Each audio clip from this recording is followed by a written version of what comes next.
마침 이번 주부터 대강절이 시작되었잖아요. 아, 그렇죠.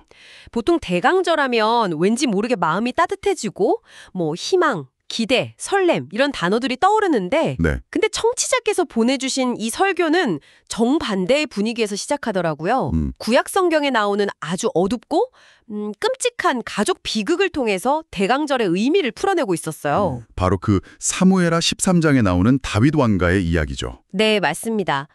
다윗의 첫째 아들 암논이 이복 여동생 다말을 성폭행하고 또 이에 분노한 다말의 친오빠 압살롬이 복수심에 불타서 2년 뒤에 암논을 살해하는 정말 참혹한 내용이에요. 솔직히 처음엔 좀 의아했어요. 아니, 예수님의 오심을 기다리는 이 기쁜 절기에 왜 하필 이렇게 끔찍한 이야기를 꺼내셨을까? 그렇죠. 근데 설교를 끝까지 따라가 보니까 그 이유를 알겠더라고요. 자, 그럼 이 참혹한 가족사가 어떻게 예수의 오심을 기다리는 대강절의 진정한 의미를 드러내는지 오늘 청취자분과 함께 차근차근 파헤쳐보죠. 설교가 주목하는 시작점이 사무엘하 13장 23절, 만 2년 후에라는 구절이에요. 만 2년 후에. 네, 사건이 일어나고 2년이라는 시간이 흘렀다는 건데 이 시간이 각 인물에게 전혀 다른 의미였다는 점을 짚고 넘어가는 게 중요해요. 그렇죠. 먼저 가해자인 암논에게 이 2년은 어떤 시간이었을까요? 글쎄요. 그는 끔찍한 죄를 저지르고도 정말 아무 일 없었다는 듯이 어떤 회개나 죄책감도 없이 그냥 2년을 흘려보내요.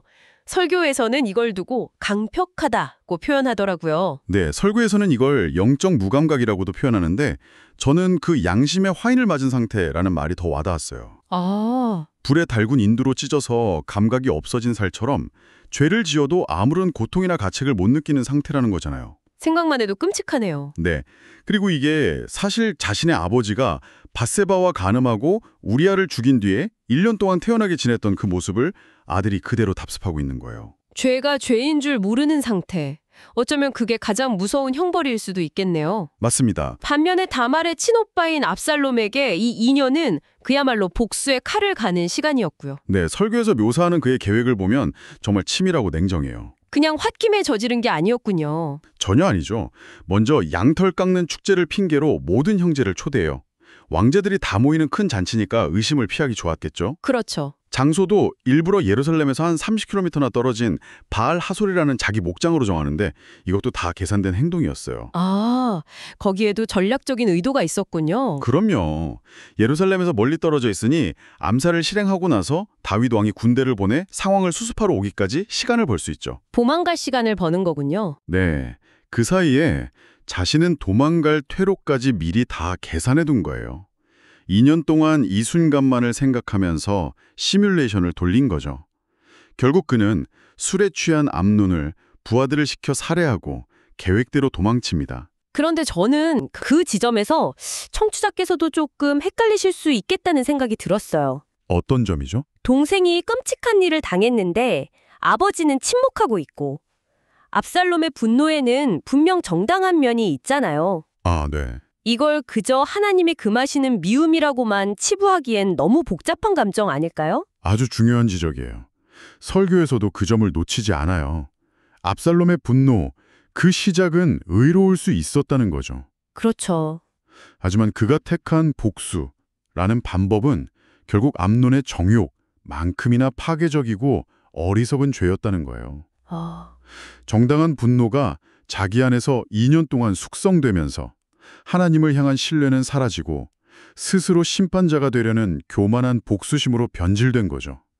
결국 이 사건은 모두에게 씻을 수 없는 상처만 남겼어요. 하나님이 금하시는 일인 줄 알면서도 내 상처와 분노를 핑계로 미움과 복수를 정당화하는 압살롬의 마음이 우리 안에도 있지 않은가 하는 설교의 지적이 그래서 더 날카롭게 들렸던 것 같아요. 네, 결국 암논의 통제불능의 정욕이든 압살롬의 치밀한 복수심이든 그 뿌리는 모두 하나님에게서 멀어진 인간의 죄악이라는 걸 보여주는 거죠. 알겠습니다.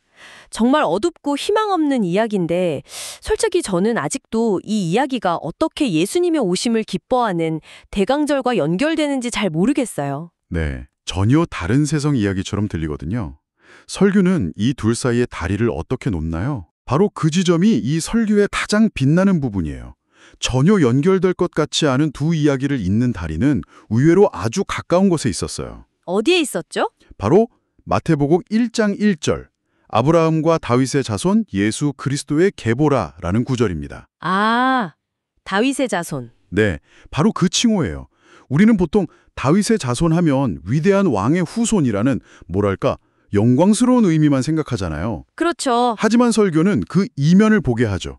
예수님을 다윗의 자손이라고 부르는 순간 좋든 싫든 방금 우리가 이야기했던 이 모든 끔찍한 역사, 간음과 살인, 성폭행과 복수국의 역사와 예수님이 직접적으로 연결된다는 거예요. 와, 그건 정말 생각지도 못한 관점이네요. 다윗의 자손이라는 말이 그냥 영광스러운 칭호가 아니라 그 집안의 모든 수치와 범죄까지 다 짊어지고 가계도에 포함시킨다는 의미였군요. 맞아요. 갑자기 그 단어의 무게가 엄청나게 느껴집니다. 정확해요. 바로 그 역설이 복음의 핵심이라는 거죠. 우리는 구원자가 아주 깨끗하고 흠없는 완벽한 가문에서 나와야 한다고 무의식 중에 생각하기 쉬워요. 네, 그렇죠. 하지만 성경이 보여주는 예수님의 족보는 전혀 그렇지 않다는 겁니다. 그 족보에는 간음과 살인을 저지른 다윗, 강간범 아들 암논, 복수심에 불타 형제를 죽인 또 다른 아들 압살롬의 이름이 새겨져 있는 거예요. 설교에서는 여성들의 이름도 언급하죠. 네, 다윗의 죄와 연결된 밧세바, 이방인이자 기생이었던 라합, 또 다른 이방 여인 룻. 어떻게 보면 하나같이 당시 사회에서는 환영받기 어려운 조건들을 가진 인물들이잖아요. 맞아요. 하나님은 완벽하고 잘난 사람들을 골라서 구원의 역사를 이끌어 가신 게 아니라는 강력한 선언이죠. 오히려 인간의 가장 부끄러운 역사, 가장 큰 실패와 연약함, 심지어 이방의 경계까지도 구원의 통로로 사용하셨다는 거예요. 아, 우리의 죄악과 실패가 하나님의 구원 계획을 가로막는 장애물이 아니라 오히려 그 구원이 왜 절실하게 필요한지를 보여주는 배경이 된다는 거죠. 그렇군요. 죄로 얼룩진 다윗의 가문, 그 한 가운데로 오셨다는 메시지가 다윗의 자손이라는 칭호 안에 담겨 있었네요. 네, 이 지점에서 설교는 또 하나의 아주 강력한 상징을 제시하죠. 바로 아기 예수가 누우셨던 구유예요. 청취자께서도 아마 구유하면 보통 성탄절 카드에 나오는 작고 예쁘게 깎아 만든 나무 요람 같은 이미지를 떠올리실 거예요. 네, 저도 그랬어요. 그렇죠. 제가 어릴 때 시골 외갓집에 가면 소 염을 주는 걸 본 적 있거든요. 아, 정말요? 네, 정말 그래요. 큰 통나무 속을 파내서 만들었는데 온갖 먹이찌꺼기랑 소침이 뒤섞여서 끈적끈적하고 시큼한 냄새가 나요. 갓 태어난 아기를 거기 눕힌다는 건 상상조차 할 수 없죠. 성탄절 카드에 나오는 예쁜 그림은 정말 완전히 판타지였네요. 설교자도 자신의 어린 시절 경험을 빌려서 바로 그 점을 생생하게 묘사하더라고요. 구유는 아기 요람이 아니라 말 그대로 가축의 밥통, 여물통이었다는 거죠. 네. 그런데 성경은 바로 그 구유에 뉘어있는 아기가 우리에게 주시는 표적, 즉 사인이라고 말해요. 여기에는 두 가지 중요한 의미가 담겨 있다고 설교는 설명합니다. 첫 번째는 예수님 자신이 생명의 떡이시기 때문에 밥통에 누우셨다는 그 상징적인 의미였죠. 네, 온 인류의 영적인 양식이 되기 위해 오셨다는 의미죠. 그런데 두 번째 의미가 훨씬 더 중요하고 충격적이에요. 뭐였죠? 그 지저분하고 냄새나는 구유가 상징하는 것이 바로 다윗 가문의 죄악, 그리고 오늘을 살아가는 우리들의 죄악으로 가득한 삶의 현장이라는 거예요. 아, 그러니까 더러운 구유는 더러운 족보의 물리적인 현현, 그러니까 눈에 보이는 모습인 셈이군요. 바로 그거죠. 예수님은 우리가 깨끗해지기를, 모든 준비를 마치기를 기다리셨다가 찾아오신 게 아니라는 겁니다. 죄와 욕심, 미움과 상처로 뒤엉켜 악취가 나는 우리 삶의 한복판으로, 그 더러운 구유 속으로 직접 들어오셨다는 가장 강력한 표적이 바로 구유에 누인 아기라는 거죠. 다윗 가문의 실패, 더러운 구유, 지금까지 나온 조각들을 맞춰보면 우리가 흔히 생각하는 반짝이는 성탄절 이미지와는 거리가 아주 머네요. 그렇죠. 결국 이 설교가 말하는 대강절의 진짜 모습은 뭐라고 할 수 있을까요? 설교의 결론은 두 가지로 요약할 수 있을 것 같아요. 첫째, 대강절은 본질적으로 어둠 속에서 빛을 기다리는 절기라는 거예요. 어둠 속에서. 네. 다윗 가문의 어두운 역사를 보면서 어떻게 이런 콩가루 집안에서 메시아가 나올 수 있지? 라고 생각하는 게 당연하죠. 하지만 설교는 바로 그 죄악과 절망의 역사가 메시아가 오셔야만 하는 이유 그 자체라고 말해요.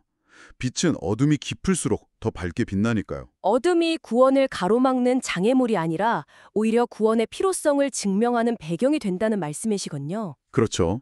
그리고 두 번째 결론은 하나님은 인간의 실패 위에 당신의 구원을 세워가신다는 강력한 복음의 메시지입니다. 아, 위대한 왕 다윗도 실패했어요.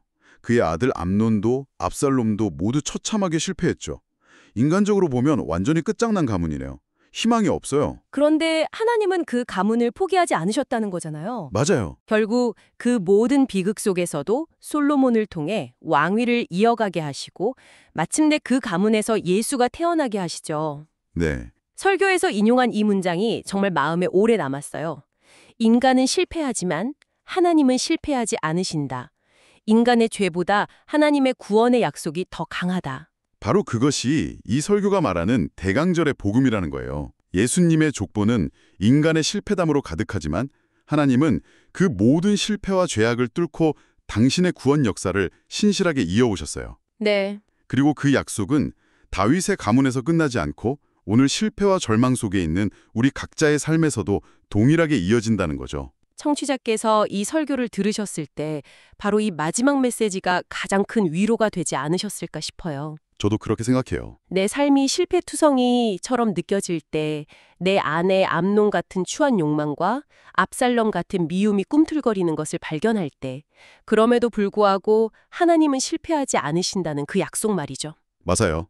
그래서 대강절은 모든 것이 완벽하고 거룩한 척하며 보내는 시간이 아니라 오히려 우리 안의 어둠과 실패를 정직하게 인정하고 바로 그 더럽고 냄새나는 구유 같은 우리 삶의 한가운데로 찾아오시는 하나님의 은혜를 잠잠히 바라보는 시간이 되어야 한다는 거죠. 죄악의 현장에서 하나님의 사랑과 약속을 발견한다는 것이 참 역설적이지만 바로 그렇기 때문에 더 큰 은혜라는 설교의 마지막 말이 깊은 울림을 주네요. 네. 오늘 청취자께서 보내주신 설교 덕분에 저도 대강절의 의미를 아주 새롭게 되새기게 되었습니다. 오늘 이야기를 마무리하면서 청취자분께 마지막으로 생각해 볼 질문을 하나 드려보고 싶어요. 네, 어떤 질문인가요? 이 설교는 하나님의 일이 종종 우리의 예상을 뛰어넘는 역설적인 방식으로 이루어진다는 것을 보여주잖아요. 그렇죠. 혹시 이번 대강절을 보내시면서 당신의 삶에서 가장 절망적이거나 실패하다고 느끼는 바로 그 부분에서 하나님이 어떤 예상치 못한 새로운 시작을 준비하고 계실지